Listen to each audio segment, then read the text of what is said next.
iteka ridasanzwe kuba turi kumwe n'umuririmbyi wo mu Burundi yatahukanye iganwa rikomeye cyane rya Dikobu mu gihugu ca Leta Zunze Ubumwe za Amerika.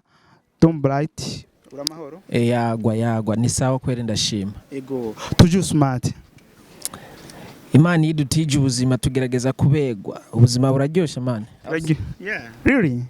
Okay, that is good. Hama Tom Bright iryo zina ryaje gute ryavuye mu ari kwise tubwira abantu batabizi neza. Well, Don ni middle name yanje, ni zina ryanje ryo hagati. Mu Gifaransa ni Don, mu Kirundi ni Ingabire. Bright is my name. Ndahindura nshangira Don Brighter. So Don Brighter, that's ayo sina mazina yanje. Bisigura Ingabire y'umuco. So that's my name. Like, Ingabire y'umuco. Yes. Umuco kandi uva ku Mana. Man. Ivyose ubuzima bwose ivyo dufite vyose tubishimira Imana. Don Brighter ase. Bro, sinshobora kuva mu rugo ntarasenga. Uzise no rengana umuryango ngacangwa hasi. Ubuzima ni bugufi. Ngerageza kwegereza Imana no gukora ibikorwa biryohera n'abantu kandi ntabwo nogenda gukora igikorwa ntashimye Imana je haba bihara. Kandi uri mu bantu ngo bicisha bugufi cyane gose. Only God can judge me. Ndabigendana, no judgment. Ndakunda Imana cyane, yes. Twaronse kane ko kuba tatubwe mugabe gihoro waronka igiya competition hariho wararisurukiye IBK TV hari muri Amerika. Wiyumvise gute ubonye ingendeshwa nk'ijya sangu zifise mugabo nijyawe jana nijya nka murindi. Yeah, ubivuze neza jana nijya nka murindi man. Jewe numva nezerewe vraiment nezerewe cyane kubw'ivyo. It was a blessing and it was a really good day for me and my family and everybody that support umuziki wanje. Abantu bakunda umuziki ndundi nukunezerwa iyo wundi atsinze ntube jealous, you know what I mean? Buri muntu wese akaryoherwa n'igikorwa kibaye, you know, yeah, joryoherwa cyane. Yeah. Kwambara agapira kanditse ko USA, it's me or that, yeah? It's me right? This is my brand. Ini brand yanje. Really? Ini brand yanje. Ni Afro USA. It's an African USA. So ngerageza gu promoting ibikorwa byanje nkuko namwe promotinga BKTV, right? So nanje ngerageza gu promoting ibikorwa byanje. This is Afrusa muri make. Afisa mu Burundi barayizi ikora gute umuntu akene kugira yinjiremwo bisabiki bimeze gute? Ni brand y'impuzo nka kujya hariho za Gucci, hariho za Louis V, ama you know, nanje iyi ni brand yiwanje Afrusa.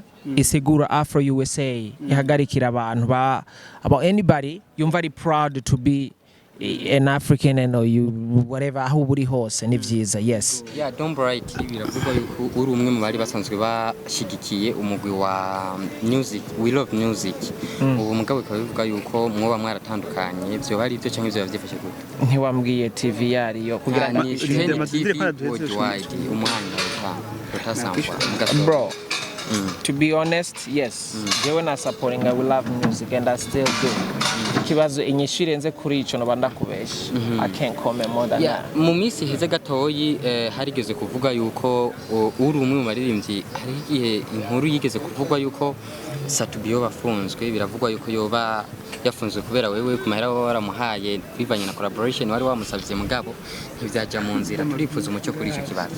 Man, turinga kubera show kandi Satubazo bari kuri show. Ugenda umubaze nimba hari beef dufitaniye nawe. Nta beef mugabo bivugwa yuko yari amafaranga wari wamuhaye.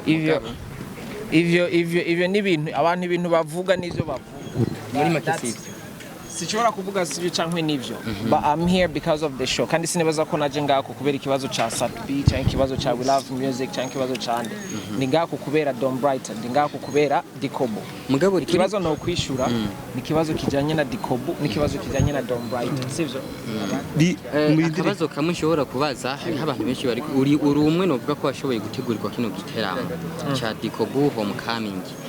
Abenshi mugabo baridogera abantu bakunze bategura ibiteramo kwibagira umwe mu baririmbyi novuga ko yakoze cyane kandi nubakiri karakora Roriro tutamubona mu biteramo byinshi wewe wowe wibaza kuvuga Roriro abaririmbyi benshi turabona ko umve nkubwire kaje maze ndindira ndamwishyura nivyo kuko ibintu bari kwibaza Roriro afise bede yiwe nateguye igiteramo sivyo kandi brother nakubwire nejo urabaza uyu je tatako turakorana yari karakora we wamwinjiriye ariko uri kurashaka kumuvamira ku bibazo sivyo ubu wewe yanumye wubagije bitatu nta na kimwe arabaza numva yuko ngaho ivyo bisubiza inyuma umuziki sivyo bisubiza inyuma akazi sivyo brother ndaheshima I respect TV online I respect abantu bose bamenyesha amakuru sivyo ariko twiga umuga wacu tuwuhe n'agaciro udahaye agaciro mugenzi wawe ntuzoba agaciro jewe ntuzibaze ko je nzoguha agaciro wewe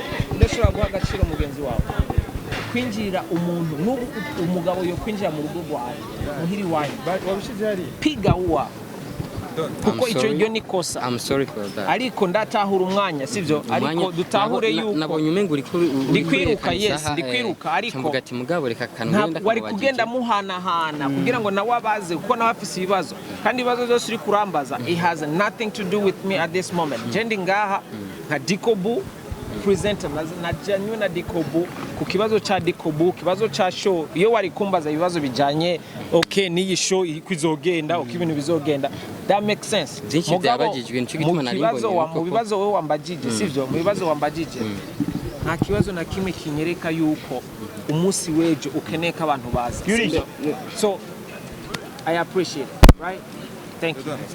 Madam Bright wavuze yuko ari brand yawe izi impudu zawe mashop mu gisaka cha Bujumbura mashop kuzironka soon zariho gatonyi zariho za We Love Music na Afrusa ariko soon vuba turazizana ndiko ndagira branding yanje sivyo kandi ubiravye nawe irabitegereze ibutura umupira byose n'amajacket byose ni Afrusa nifuza ko ejejo bundi nawe uzompa ikiganiro usanga wambaye Afrusa peace. Thank you. Hama kajambo kanyuma ubwira ku bakunzi bawe man always come support Burundian music umuziki w'u Burundi tugerageze kuwukuza tugerageze gusupporting our own man. Thank you my brother supporting BKTV mubandaye mu subscriber niho tuzokura twese tugenda du supporting wherever we go. Breeze is Yagwa. Thank you so much my brother.